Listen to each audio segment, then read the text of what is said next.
여러분 안녕하십니까? KBC 8시 뉴스입니다.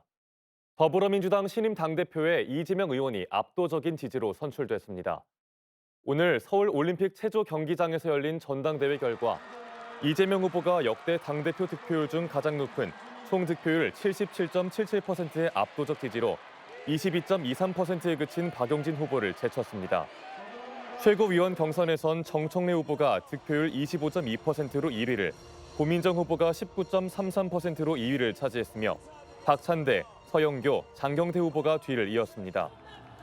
호남 유일 후보로 최고위원에 도전했던 송갑석 의원은 윤영찬 후보와 단일화하며 지도부 진입을 노렸지만 권리당원과 국민 일반 당원 여론조사에서 10% 미만 지지율에 그치며 6위를 기록해 고배를 마셨습니다. 최중증 발달장애인들이 단독주택 등의 공간에서 돌봄 서비스를 받도록 하는 사업이 지난해부터 광주에서 진행되고 있는데요. 발달장애인을 돌보기 위해 주택을 시세보다 높은 가격에 임대했는데 이 주택이 한 장애인단체 임원 소유로 드러나 논란이 일고 있습니다. 김서영 기자의 보도입니다. 광주시 각화동의 한 단독주택.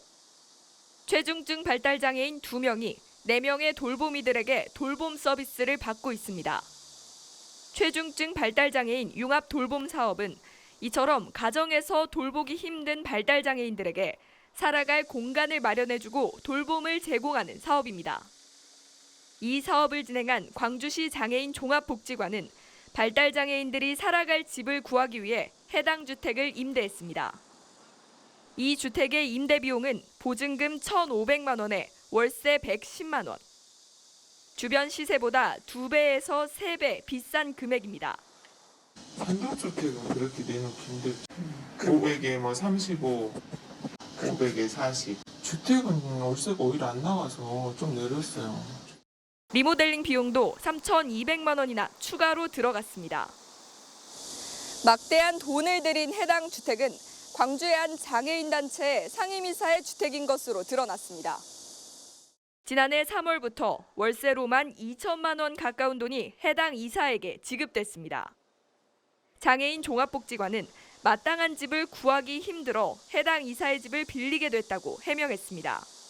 작년에도 도저히 아파트를 주택을 1, 2층을 이렇게 얻을 수가 없어가지고 이분하고도 다른 업무차 저희가 이러이러한 사업을 하는데 주택이 없습니다. 주택 좀 있으면 좀 구해주세요 라고 얘기를 했어요. 특정 장애인 단체 상임이사가 시세보다 3배 가까이 높은 임대료를 받아 수천만 원을 챙기는 것은 특혜라는 비판이 나오고 있습니다. KBC 김서영입니다. 지난 2분기 광주 전남의 건설 수주가 크게 감소한 걸로 나타났습니다. 1년 전에 비해 큰 폭으로 줄어들었는데 경기 침체에다 폭등한 원자재 가격 등으로 건설 경기가 빠르게 얼어붙고 있습니다. 신민지 기자입니다. 올해 2분기 들어서 광주 지역의 건설 수주액은 3,784억 원, 전남 지역은 1조 1,024억 원으로 나타났습니다. 1년 전 수주액과 비교하면 각각 46%, 23%씩 줄어든 수치입니다. 건축과 토목공사 수주가 줄어 전년 동분기 대비하여 광주는 2022년 2분기에 감소세로 전환되었으며 전남은 계속해서 감소세를 유지하고 있습니다. 광주 지역 건설업계는 코로나 여파에서 회복하며 지난해 4분기 역대 최고 수주액인 2조 164억 원을 기록했지만 올해 들어 수주액이 급격히 감소하는 모습을 보이고 있습니다. 어려워진 경기와 우크라이나 사태 이후 폭등한 원자재 가격, 인건비 상승 등이 건설 경기에 악영향을 끼친 것으로 분석됩니다. 공사를 진행 중인 민간 건설 사업장에선 높아진 공사비 부담에 사업 중단까지 맞닥뜨린 상황입니다. 중단이 된 데가 많아요, 공사 자체가. 원자재 가격 상승 연습 경우에는 그것을 반영을 해야 된다고 법이 정해져 있긴 해요. 근데 이게 민간공사 같은 경우는 그 법을 적용을 많이 안 시키죠. 아파트 공사뿐만 아니라 다. 그걸 보전해주는 경우가 거의 드물어요.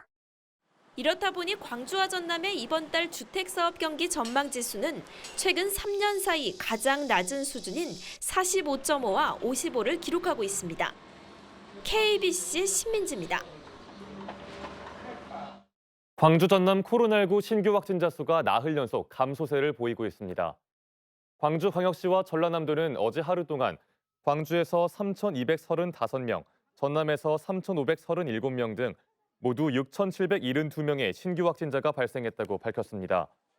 광주 동구의 한 병원과 나주, 고흥의 감염 취약시설 등에선 소규모 집단 감염이 이어졌습니다. 올여름은 환경 오염으로 인한 기후 변화를 실감하게 하고 있는데요. 문화계에서도 뮤지컬과 전시 등 기후 위기를 주제로 한 작품들이 주목을 받고 있습니다. 고우리 기자입니다. 인간이 버린 쓰레기 더미에서 탄생한 플라스틱 몬스터. 거북이 노아는 플라스틱 몬스터가 정복한 지구를 구하기 위해 홍미소 박사와 생명의 나무를 찾아 떠납니다.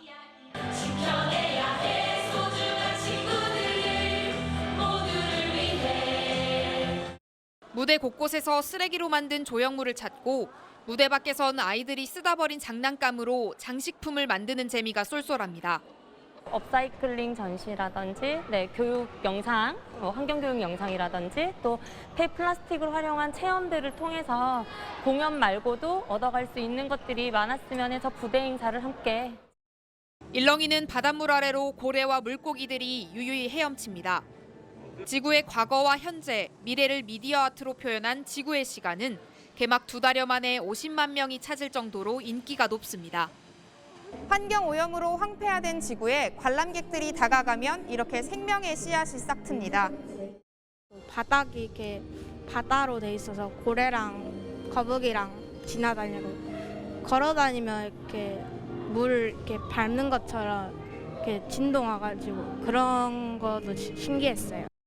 남구 이강화 미술관에서는 환경 문제를 다룬 어린이 체험 교실이 열렸고 광주 시립국악관현악단은 훼손된 지구를 국악으로 표현한 공연을 선보일 예정입니다. 기후 위기의 시대, 문화계도 지구와 환경을 주목하고 있습니다. KBC 고울입니다.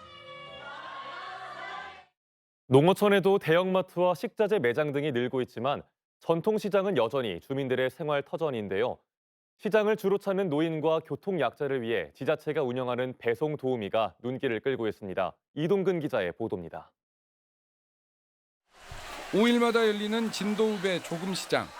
장날마다 지역에서 생산된 특산물과 갖가지 물건들이 고객들에게 선보여집니다. 사람으로 북적거리고 차량도 많은 장날. 큰 걱정거리 중 하나가 어르신들의 안전입니다. 어르신들의 짐을 차량이나 마을버스로 옮기는 일을 배송 도우미가 돕고 있습니다.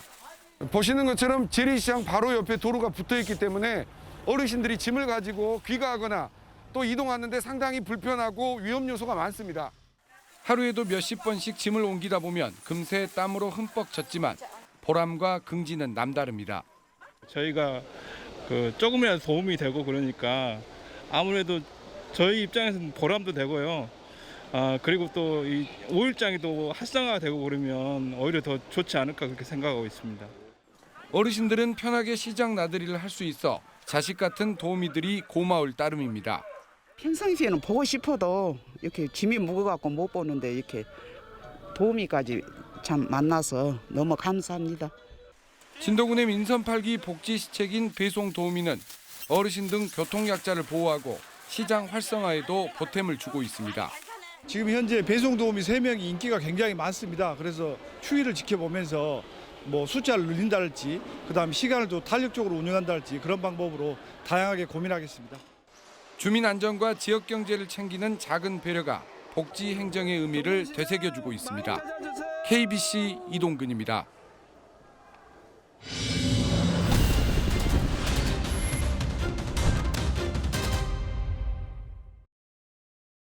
건물 옥상에서 놀던 중학생이 추락해 숨지는 사고가 났습니다. 지난 27일 오전 10시 15분쯤 광주광역시 금호동의 한 상가 건물 옥상에서 14살 중학생이 떨어져 병원으로 옮겨졌지만 결국 숨졌습니다. 경찰은 친구들과 옥상에서 놀던 A군이 옆 건물 옥상으로 넘어가려다 떨어진 걸로 보고 정확한 사고 경위를 조사하고 있습니다. 아파트 소화전 배관이 터져 주민들이 1시간여 동안 불편을 겪었습니다. 오늘 오전 10시쯤 나주시 송월동의 한 아파트에서 소화전 배관이 터지면서 수돗물이 흘러나와 복도가 물에 잠기고 엘리베이터 운행이 중단되는 등 주민들이 불편을 겪었습니다. 소방당국은 소화전과 연결된 배관이 노후돼 파손된 것 같다며 아파트 관리사무소가 보수할 예정이라고 밝혔습니다. 휴일인 오늘 광주 전남은 맑고 쾌청한 초가을 날씨를 보였지만 내일은 종일 흐리겠습니다. 내일 아침 최저 기온은 16도에서 21도 분포, 낮 기온은 광주와 목포 27도, 여수 26도 등 26도에서 28도 분포를 보이겠습니다. 오는 화요일엔 전남 서해안 지역을 시작으로 광주 전남 전역에 5에서 30mm의 비가 내릴 걸로 보입니다. 추석이 2주 앞으로 다가오면서 벌초를 하다 벌에 쏘이는 일이 잇따르고 있습니다.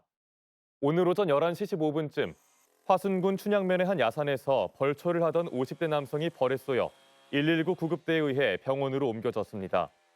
비슷한 시각 영광에서도 주민 한 명이 벌초 중 벌에 쏘여 병원으로 이송됐고 앞선 오전 9시 반쯤엔 한평에서 벌초를 하던 주민이 벌에 쏘여 어지럼증을 호소했습니다. 국악인들이 학교 음악교실에서 국악이 사라질 위기에 처했다며 학교 현장에서 국악을 제대로 가르쳐야 한다고 주장했습니다. 광주 전남부 국악인협회는 오늘 기자회견을 열고 2022 개정 음악 교과 과정에서 국악이 거의 없어질 위기에 처했다며 국악을 현 수준으로 반드시 유지해야 한다고 강조했습니다. 국악인협회는 국악을 알리기 위해 앞으로 버스킹 공연을 열고 범국민 서면 운동 등을 진행할 예정입니다. 구례 사성암에서 여름밤 추억의 영화음악회가 열렸습니다. 지리산 화엄사 말사인 사성암은 여름밤 낮극장을 주제로 국내외 추억의 영화 음악들을 선보이는 음악회를 개최했습니다. 감독을 맡은 조이창 음악평론가는 쇼생크 탈출과 수상한 그녀 등의 영화 음악을 선보였고 영화 원앙소리 이충렬 감독은 2년 전 홍수 때 축사에서 탈출한 소떼가 사성암으로 피신한 이를 소재로 참석자들과 이야기를 나눴습니다.